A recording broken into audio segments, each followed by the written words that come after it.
Hello, I am Dr. Neeraja, Chief Fertility Specialist, Dr. Neeraja's Fertility and Gynec Center, KPHB, 6th phase. Exercises in pregnancy. అసలు exercise ఎందుకు advice చేస్తాం ప్రెగ్నెన్సీలో?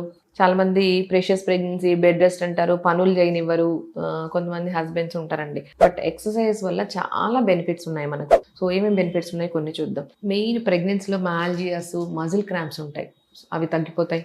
And ఇంకొకటి progesterone వల్ల and ఈ pregnancy వల్ల hormones వల్ల కాన్స్టిపేషన్ ఉంటుంది, సో మోషన్ ప్రాబ్లం అవుతుంది, బ్లీడింగ్ రావడం అవన్నీ ఉంటాయి.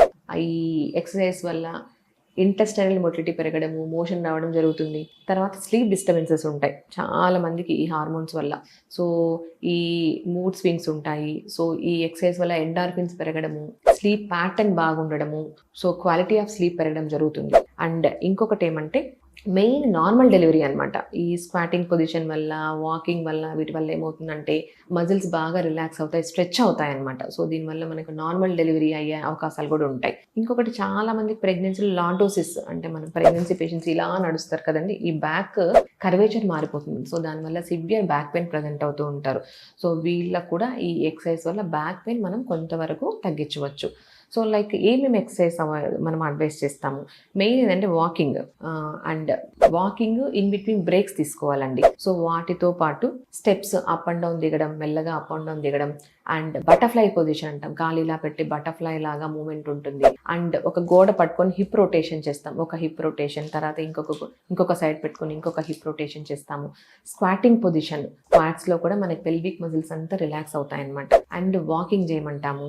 వీటితో పాటు ఇంపార్టెంట్ బ్రీతింగ్ ఎక్సర్సైజ్, ప్రాణాయామం. వీటి వల్ల ఏమవుతుందంటే మనకు వీళ్ళకు ప్రెగ్నెంట్ పేషెంట్స్లో ఈ పొట్ట వల్ల షాలో బ్రీతింగ్ ఉంటుందన్నమాట. సో ఈ బ్రీతింగ్ ఎక్సర్సైజ్ వల్ల లంగ్ కెపాసిటీ పెరుగుతుంది. అండ్ ఇవన్నీ మనకు నార్మల్ డెలివరీలో చాలా యూజ్ అవుతాయి. కానీ ఎవరికి మనము ఎక్సర్సైజ్ అడ్వైస్ చేయదు, ఇది important. So like precious pregnancy అంటాం, అంటే ఇంతకుముందు రిపీటెడ్ 2-3 సార్లు అబార్షన్ అయింది, సర్వైకల్ స్టిచ్ అంటాం, గర్భసంచి మూతికి స్టిచ్ చేసాము. సో అలాంటి వాళ్ళకి ఏ type of exercise doctor prescription, doctor advice లేదా అడ్వైస్ చేయం.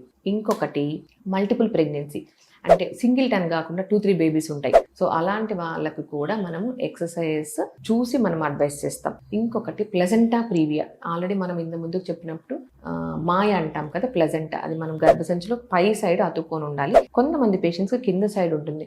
సో వాళ్ళకు కూడా ఆల్మోస్ట్ చాలా టైప్ ఆఫ్ ఎక్సర్సైజ్ మనం అడ్వైస్ చేయం. ఇంకొంతమందికి ఆన్ అండ్ ఆఫ్ పెయిన్స్ వస్తూ ఉంటాయి, ఫాల్స్ పెయిన్స్ కానివ్వండి, ట్రూ పెయిన్స్ కానివ్వండి, పెయిన్స్ వస్తూ ఉంటాయి. అలాంటి వాళ్ళకు కూడా సో రెస్ట్ ఇవ్వాలి కాబట్టి మనం ఎక్సర్సైజ్ అడ్వైస్ చేయం.